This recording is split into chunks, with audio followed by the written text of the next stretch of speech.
नमस्कार, आपका बहुत स्वागत है। मैं इरम शेख और आप देख रहे हैं इनकलाब हिंदी।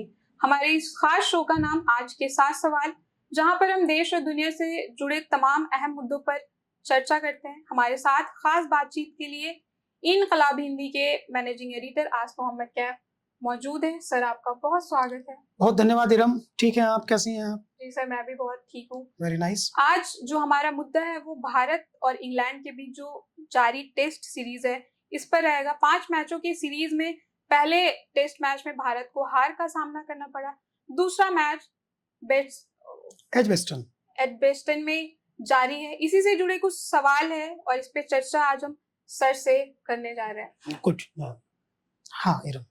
सर, मेरा पहला सवाल, शुभमन गिल की कप्तानी में भारत को पहले मैच में हार का सामना करना पड़ा, तो क्या ऐसा दिख रहा है कि कुछ अनुभव की कमी है? नए कप्तान के तौर पर उन्होंने जिस तरीके से इस टेस्ट में काम किया, उनके फैसलों में क्या दिख रहा है कि अनुभव की कुछ कमी नजर आ रही है? देखिए, मैं ये आपको बता दूं इरम की ये बात बिल्कुल सही है, क्योंकि शुभमन गिल ने अभी तक कुल 32 टेस्ट खेले हैं। पिछला टेस्ट उनका 32वां संभवतः टेस्ट था। तो उससे पहले हालांकि उस मैच में उन्होंने 100 किया। बतौर बैट्समैन उन्होंने खुद को साबित किया, लेकिन ऐसा भी नहीं है कि वो भारत में सबसे कम उम्र के क्रिकेट कप्तान है। आधा दर्जन क्रिकेट कप्तान ऐसे हुए हैं इंडियन क्रिकेट टीम के जो उनसे कम उम्र के हैं। और अगर कम उम्र की कप्तानी की बात करें तो नवाब पटौदी के नाम जो है वो इंडिया का रिकॉर्ड है, जो 21 साल की उम्र में कप्तान बन गए थे क्रिकेट टीम के, टेस्ट क्रिकेट टीम के।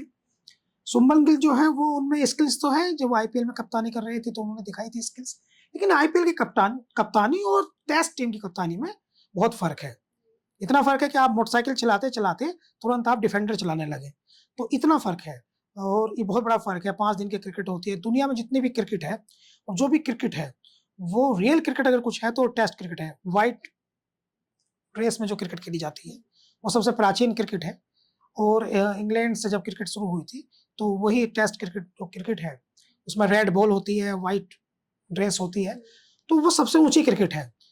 T10 क्रिकेट हो, T20 क्रिकेट हो, या फिर कोई दूसरी भी क्रिकेट हो, वनडे क्रिकेट हो, कोई क्रिकेट उसके सामने कहीं नहीं। वो ज्यादा लोकप्रिय हो सकती है, T20 ज्यादा मनोरंजक हो सकता है, वहां ज्यादा लोग आ सकते हैं, लेकिन जो टेस्ट क्रिकेट की वैल्यू है वो किसी दूसरी क्रिकेट में है नहीं। अब जो आपके देश में सबसे अच्छे खिलाड़ी होते हैं खेल के, वो टेस्ट की टीम में आते हैं, और जो सबसे अच्छा कप्तान आपका योग्य होता है वो टेस्ट क्रिकेट का कप्तान बनता है। पहले से हम देखते आ रहे हैं, लंबे समय से हमने बहुत लंबे समय से देखा है कि पहले वनडे टीम का कप्तान जब कोई रहता था और 2-2, 3-3, 4-4 साल उसको वनडे टीम का कप्तान रहते हुए हो जाता था उसको, तब उसको टेस्ट कैप्टन बनाते थे। तो ये इंडिया की नहीं, England, Australia, New Zealand, south Africa, West Indies, Sri Lanka, Pakistan, दुनिया भर के क्रिकेट खेलने वाले जितने पुराने देश हैं उन सब में ये था कि जो अनुभव ले लेता था उसके बाद उसको टेस्ट कैप्टन बनाता। आप ऐसे मान लीजिए, टेस्ट कैप्टन होना बड़ी जिम्मेदारी है, और इतनी बड़ी जिम्मेदारी एक्चुअली कुछ समय के लिए साउथ अफ्रीका में हुआ कि वहां ग्रीम स्मिथ को बहुत कम उम्र में कप्तान बना दिया गया था, फाफ डु प्लेसिस को बहुत जल्दी कप्तान बना दिया गया, एबी डिविलियर्स को बनाया गया, तो ये होता था। लेकिन ऑस्ट्रेलिया ऐसा नहीं करता। ऑस्ट्रेलिया ने रिकी पॉन्टिंग हो, माइकल क्लार्क हो, स्टीव वा हो, डेविड बून हो, ऑस्ट्रेलिया ने जिन खिलाड़ियों को बनाया उनको ये देखा, जांचा परखा, उसके बाद कप्तान बनाया। तो थोड़ा जल्दी तो कप्तान बने हैं शुभमन गिल, ये बात तो बिल्कुल सही है कि वो थोड़ा जल्दी कप्तान बने हैं, लेकिन उनका जल्दी कप्तान बनना जो है वो विराट कोहली, रोहित शर्मा का एक साथ जो है वो संन्यास ले लेना, उसके बाद अश्विन का भी चले जाना, बुमराह का कप्तानी करने से इनकार कर देना, और भारतीय क्रिकेट टीम पर गौतम गंभीर का बढ़ता हुआ वर्चस्व जो कोच है, तो ये सब परिस्थिति रही है। और जल्दी कप्तान बनना उनका, उसका बहुत बड़ा परिणाम वो पूरी सीरीज के लिए, तो मैं तो बेहतर संभावित हूँ कि मुझे लगता है कि टीम को जीतना चाहिए। और लेकिन फिर भी मुझे ऐसा भी लगता है, इसके साथ साथ मुझे ऐसा भी लगता है कि पहला जो टेस्ट हारी है इंडिया, उसमें कप्तानी भी एक फैक्टर है, और दूसरा फैक्टर है क्षेत्र रक्षण। बहुत सारे कैच छूटे, लेकिन तीसरा है गेंदबाजों ने सही लाइन पे गेंद नहीं की। एक्चुअली मैं आपको बता दूं, ये एक अलग इशू है, लेकिन ये भी मैं आपको बता दूं कि क्रिकेट जो है वो इंग्लैंड में अलग तरह की क्रिकेट है, इंडिया में अलग तरह की क्रिकेट है। इंडिया में जब तेज गेंदबाज गेंद करता है, ये समझने वाली बात है, तो वो जो गुड लेंथ डिलीवरी होती है, जहां गेंद पिच करती है, वो 8.5 मीटर है। 8.5 मीटर के आसपास वो गेंद करता है, वहां से गेंद पिच होकर के सामने आती है बल्लेबाज के। तो जब बल्लेबाज के सामने गेंद आती है तो बल्लेबाज को खेलने में थोड़ा तकलीफ महसूस करता है। इंग्लैंड में क्या है, इंग्लैंड में वही गुड लेंथ डिलीवरी जो है वो 7.5 मीटर पे है। तो जो गेंदबाज लंबे समय से 8.5 मीटर की प्रैक्टिस करता रहा है, तो जब वो 7.5 मीटर पे गेंद फेंकता है तो वो गेंद ओवर पिच हो जाती है, आगे चली जाती है। आगे जाने से वो आसानी से खेल लिया जाता है। स्विंग की जो जरूरी स्पेस मिलना चाहिए गेंदबाज को, वो नहीं मिल पाता, इसलिए गेंदबाज जो है पिटाई हो जाती है उसकी, जैसे प्रसिद्ध कृष्णा की पिछले टेस्ट में हो गई। तो शुभमन गिल की कप्तानी में कमियां हैं, नो डाउट, नए कप्तान है, लेकिन बस ये है कि हम इंडियन क्रिकेट टीम का, अब मैनेजमेंट चलाने वाले लोगों का निर्णय है कि कैसे ये कंटिन्यू रहता है, ये देखने वाली बात है। मैं तो वैसे उम्मीद ही करूंगा कि इंडिया जो है वो अच्छी परफॉर्मेंस करे, जीते। जी सर, मेरा दूसरा सवाल, बुमराह ने बहुत अच्छा प्रदर्शन किया है, पिछले मैच में 5 विकेट लिए हैं, लेकिन लगातार उनको टेस्ट मैच खिलाना कहीं ना कहीं उनके परफॉर्मेंस पे भी असर पड़ेगा इस चीज से। और इस मैच में जो दूसरा टेस्ट सीरीज है उसमें उनको आराम देना, तो ये फैसला कहाँ तक सही है? हाँ, ये बहुत अच्छा सवाल है इरम। देखिए, जब इंडियन क्रिकेट टीम को इंग्लैंड भेजा गया तो 2 बड़े सवाल थे।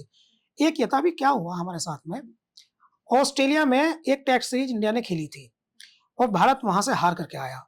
वहां वर्कलोड बुमराह पे बहुत ज्यादा था और एक ऐसी परिस्थिति आ गई कि बुमराह के अलावा दूसरा गेंदबाज बहुत अच्छी परफॉर्मेंस दे ही नहीं पाया। तो यहां पर इस तरह की प्लानिंग की गई थी कि बुमराह 3 ही टेस्ट खेल पाएंगे 5 टेस्ट में से। पहला टेस्ट इंडिया हार गई, पहली इनिंग में बुमराह ने 5 विकेट लिए, दूसरी इनिंग में उनकी गेंदबाजी ऐसी थी कि इंग्लैंड के बल्लेबाज ऐसा खेल रहे थे बहुत आसान, कोई परेशानी उन्हें नहीं हुई। बुमराह दूसरी इनिंग में बेअसर रहे। बुमराह अकेले खिलाड़ी नहीं है टीम में, 11 खिलाड़ी हैं, 4 और भी गेंदबाज हैं। बुमराह को अकेले परफॉर्म नहीं करना है, 4 अन्य खिलाड़ी को परफॉर्म करना है। सिराज को करना है, प्रसिद्ध कृष्णा को करना है, शार्दुल ठाकुर को करना है, जो दूसरे गेंदबाज थे, तो उनकी भी जिम्मेदारी बनती है। लेकिन मैं जिस तरह की आप लोग चर्चा देखते हैं कि बुमराह पे वर्कलोड ज्यादा है, बड़े बड़े लेख अखबार लिख रहे हैं, आप देख रहे हैं, मैं उससे थोड़ा सा डिफर हूं।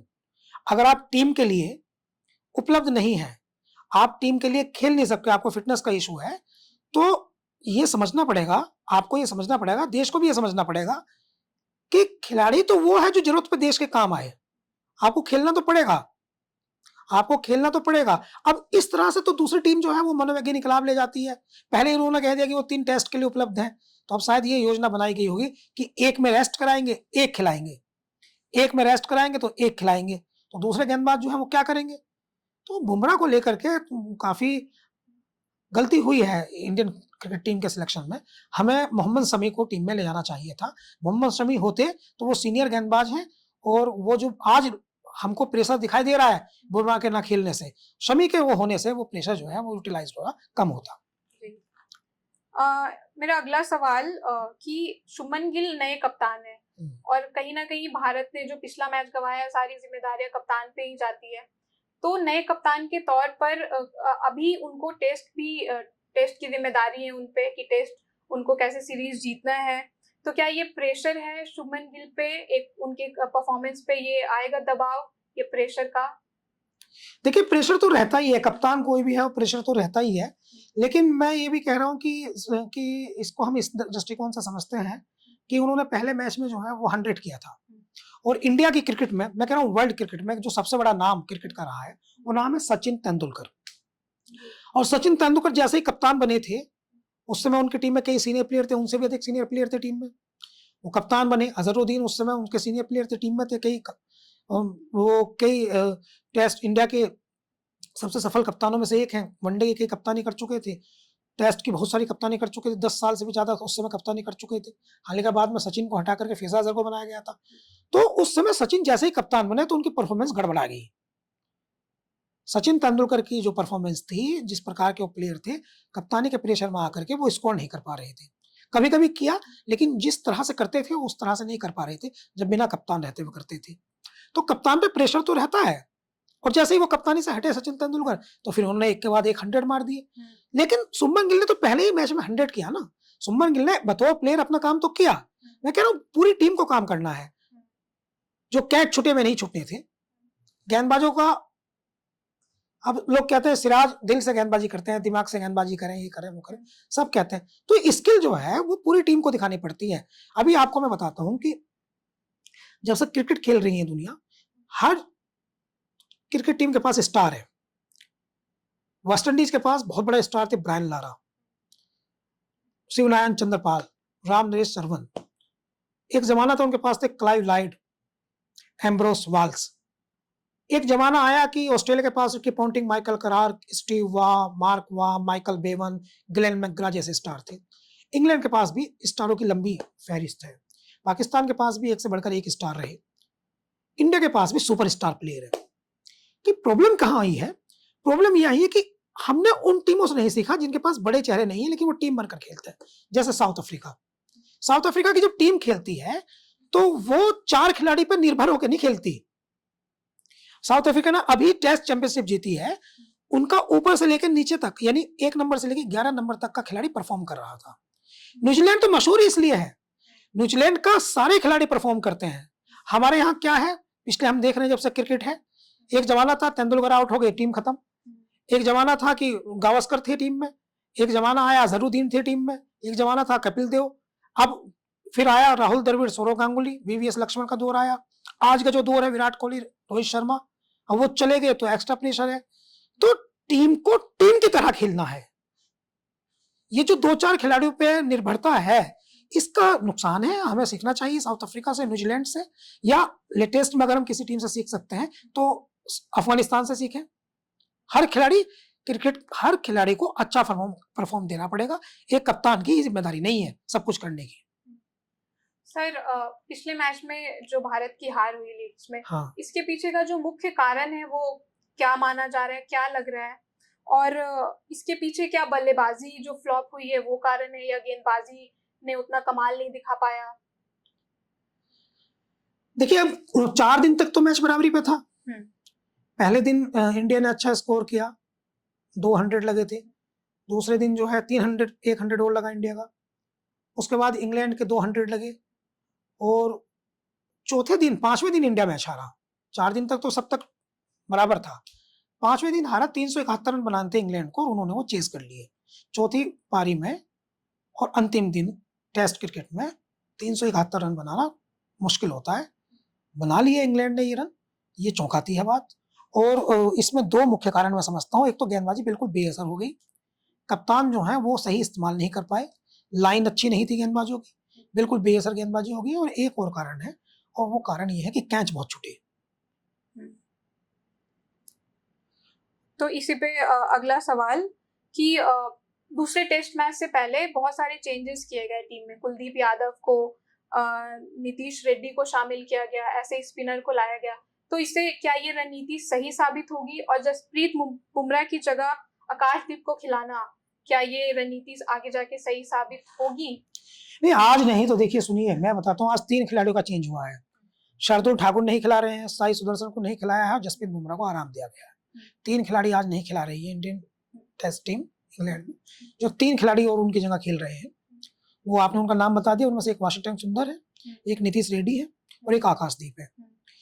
तो ये तो देखिए, साई सुदर्शन को नहीं खिला रहे हैं क्योंकि पहले मैच में उनका भी पहला टेस्ट था, डेब्यू किया था, उन्होंने अच्छा नहीं कर पाया। प्रतिभाशाली बल्लेबाज है, भविष्य में करेंगे, no negative remark for him.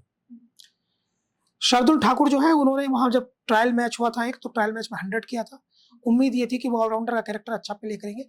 England में पिछली बार जब मैच हुए, जब इंडिया का पिछला दौरा था, तो उसमें कई मैच ऐसे थे जहां शार्दुल ठाकुर ने अपनी बल्लेबाजी से जिताए थे। तो बतौर ऑलराउंडर उनको खिला रहे थे कि गेंदबाजी ठीक कर लेते हैं, बल्लेबाजी ठीक कर लेते हैं। तीसरा है जसप्रीत बुमराह। उनका था 3 टेस्ट लगातार उन्हें खिला लेंगे तो फिर घायल होकर के 3 महीने के लिए बाहर हो जाएंगे, जैसा हो जाते हैं। तो इसलिए उनको आराम दिया। अब उनको मुझे लगता है कि ऐसे खिलाएंगे कि एक खिलाएंगे टेस्ट, एक में रेस्ट देंगे। संभवतः ये टीम मैनेजमेंट ने पॉलिसी बनाई है। तो पहला तो प्रश्न ये है कि नीतीश रेड्डी को खिलाया है शार्दुल ठाकुर की जगह, शायद टीम जरूरत महसूस कर रही होगी बल्लेबाज की। नीतीश रेड्डी शार्दुल ठाकुर की तुलना में कहीं बेहतर बल्लेबाज है, सही निर्णय लगता है। दूसरा है वाशिंगटन सुंदर को खिलाया जाना। तो वाशिंगटन सुंदर जो है ऑलराउंडर है, गेंदबाजी भी कर सकते हैं, बल्लेबाजी भी, तो वो बेहतर निर्णय है। और तीसरा है जसप्रीत बुमराह। उनको टीम में सब चाहते हैं, हम भी चाहते हैं। वो दुनिया के 1 नंबर गेंदबाज है, लेकिन उन पर वर्कलोड मान लीजिए, उनका शरीर, उनका जो एक्शन है ना, अजीब तरह का एक्शन है, उससे गेंद फेंकते समय उनके पर अधिक प्रभाव पड़ता है, उनकी बॉडी ज्यादा उससे प्रभावित होती है। तो इसलिए उनको रेस्ट देना जरूरी था टीम के लिए, इसलिए उनको खिलाया। आकाशदीप उनकी जगह नहीं ले सकते, लेकिन आकाशदीप जिस तरह के गेंदबाज हैं वो है स्टीम बॉलर। आप क्रिकेट को समझिए इरम। क्रिकेट में तेज गेंदबाजी में 2 तरह के बॉलर होते हैं। एक होते हैं स्विंग बॉलर, एक होते हैं सीम बॉलर। स्विंग बॉलर जैसे वसीम अकरम, स्विंग बॉलर जैसे एलन मुलाली जो टॉप बॉलर है, और सीम बॉलर जैसे दुनिया का नंबर 1 सीम बॉलर है मोहम्मद शमी। तो जो दुनिया का सबसे अच्छा सीम बॉलर है मोहम्मद शमी, उसको तो हम खिला नहीं रहे। और क्यों नहीं खिला रहे उसको? राजनीतिक कारण है, क्या कारण है तो जाने वही लोग, टीम मैनेजमेंट के लोग, बीसीसीआई जाने की क्यों नहीं खिला रहे। लेकिन हमारे पास था ना सबसे अच्छा बॉलर सीम का, जिसके सीम पड़ती है शमी, लेकिन उसको तो हम लेके नहीं गए। तो इसलिए आकाशदीप को भविष्य के लिए तैयार कर रहे हैं। वैसे तो प्रयोग करते रहेंगे, और आप देखते हैं सोशल मीडिया पे चलता रहता है कि हमने सोने की खोज में हीरा खो दिया। तो हम वही काम हम कर रहे हैं, वही काम हम कर रहे हैं, अपने अच्छे प्लेयर्स को बर्बाद कर रहे हैं। हमने विराट कोहली भी खेल सकते थे, क्रिकेट को बर्बाद कर दिया है। हमने रोहित शर्मा में अभी बचा था, क्रिकेट बर्बाद कर दिया। अश्विन को हमने बर्बाद कर दिया। पहले हमने युवराज सिंह को बर्बाद किया था, मोहम्मद कैफ को बर्बाद किया था, जहीर खान को बर्बाद किया था, वीरेंद्र सहवाग को बर्बाद किया था, और आज हम फिर से इन्हें बर्बाद कर रहे हैं। तो क्या भारत की क्रिकेट भी वही पॉलिटिक्स उसमें भी आ गई है जो दूसरे देशों की क्रिकेट टीम में कभी कभी देखने को मिलती थी हमें? क्या हम भी उसी दिशा में हैं? तो इसलिए मुझे ऐसा लगता है कि हमारे पास बेहतर विकल्प थे, लेकिन हमने जो है, देखिए सरफराज खान है इंग्लैंड में, सरफराज खान ने अभी 100 किया था, तो अभी ट्रायल मैच में तो उनको इन्होंने चुना भी नहीं था टीम में, क्योंकि गौतम गंभीर उनको पसंद नहीं करते। गौतम गंभीर ने उन पर एक आरोप लगा दिया कि उन्होंने ड्रेसिंग की बातचीत बाहर लीक की। ये हालांकि ऑन पेपर तो उन्होंने कहा नहीं, ऑन रिकॉर्ड भी नहीं कहा, लेकिन ऐसा मानते हैं लोग कि अंदर से ऐसी सूचना कोई आई कि उन्होंने उन्हीं का नाम लिया। तो आप पर्सनल रखेंगे किसी के साथ में, टीम अच्छी नहीं चुनेंगे तो नुकसान तो होगा। सर मेरा आखिरी सवाल, मोहम्मद शामी इन दिनों बहुत सारे कंट्रोवर्सीज से घिरे हुए रहते हैं। हाल ही में कोर्ट ने एक आदेश दिया है कि उनको हर महीने 4 लाख जो है वो अपनी वाइफ को पे करना पड़ेगा मेंटेनेंस के लिए। तो क्या इस तरीके के विवादों में रहने से उनके करियर पे कुछ इफेक्ट पड़ेगा, और टीम में वापसी का भी जो दरवाजा है वो क्या बंद हो जाएगा उन पे? इरम देखिए, मैं आपको बताता हूँ कि ये जो सवाल आपका है, इसको तुमने थोड़ा सा ब्रॉड किया है, बड़ा किया है, और अच्छा किया आपने इसको बड़ा किया। तो ऐसा तो है नहीं कि मोहम्मद शमी जो है वो आज ही क्रिकेट खेल रहे हैं, और उनकी पत्नी के साथ जो उनका विवाद है वो आज ही है। मोहम्मद शमी ने जब शुरुआत में रणजी क्रिकेट खेलना शुरू किया था, तो वो अमरोहा के रहने वाले हैं, उत्तर प्रदेश में। तो जब उन्होंने क्रिकेट खेलना शुरू किया था, तो उनकी जो पहली क्रिकेट टीम थी वो बंगाल की रणजी टीम थी। उसके बाद वो आगे बढ़ते बढ़ते भारतीय क्रिकेट टीम तक पहुंचे। तो उनकी पत्नी से उनकी शादी को एक लंबी अवधि हो चुकी है, वो लंबा 13 या 14 साल का पीरियड हो चुका। शुरुआत में ही वो कुछ दिन साथ रहे, लेकिन चूंकि पारिवारिक सामंजस्य नहीं बन पाया, कल्चरल मैच नहीं हुआ, तो वे अब अलग अलग रहते हैं। अदालत उसमें क्या निर्णय ले रही है, क्या नहीं ले रही है, वो तो अदालत जाने। पैसा उनको कितना देना, कितने देना सर्वाइव करने के लिए, 3,20,000 उनकी पत्नी को और 80,000 उनकी बेटी को। तो पैसे की जरूरत तो होती ही है, तो वो तो कोर्ट का फैसला है। खेल पर असर का जहां तक आपने सवाल किया, उसमें मैं बात कर सकता हूँ। असर तो पड़ता है खेल पे।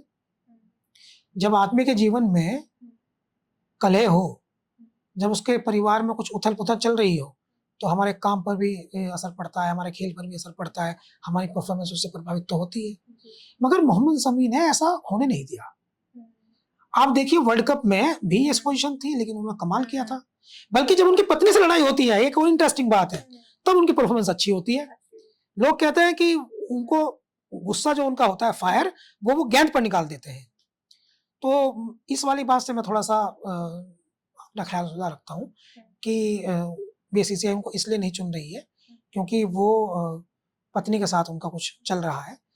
मैं समझता हूँ बीसीसीआई उनको इसलिए नहीं चुन रही है कि बीसीसीआई एक तो नए विकल्प तलाश रही है। जैसे मैं आज आपको एक एक्सक्लूसिव बात बता रहा हूँ, ये शायद मीडिया में अब तक आई भी नहीं होगी खेल जगत में। बीसीसीआई ने हो सकता है कि बुमराह के रिप्लेसमेंट पे भी काम करना शुरू कर दिया हो। तो बीसीसीआई जो है वो रिप्लेसमेंट पे काम कर रही है। अगर ये गेंदबाज अच्छा करते हैं, और सिराज ने अगर इस सीरीज में अच्छा ना किया, तो उनके लिए मुश्किल हो जाएगा वापसी करना। तो ये गेंदबाज अगर अच्छा करते हैं, तो हो सकता है रिप्लेसमेंट जो है वो मिल जाए। नहीं तो अभी बुमराह के रिप्लेसमेंट पे भी काम होगा, समय के भी हो रहा है। ये बीसीसीआई समझ चुकी है, लंबा क्रिकेट इनके पास नहीं बचा है। सर आपका बहुत शुक्रिया, आपने जो भी इंडिया इंग्लैंड सीरीज पे जो भी अपने अपडेट्स दिए वो बहुत महत्वपूर्ण है। आपसे फिर मुलाकात होगी आपके 7 सवाल के साथ। मैं इरम शेख।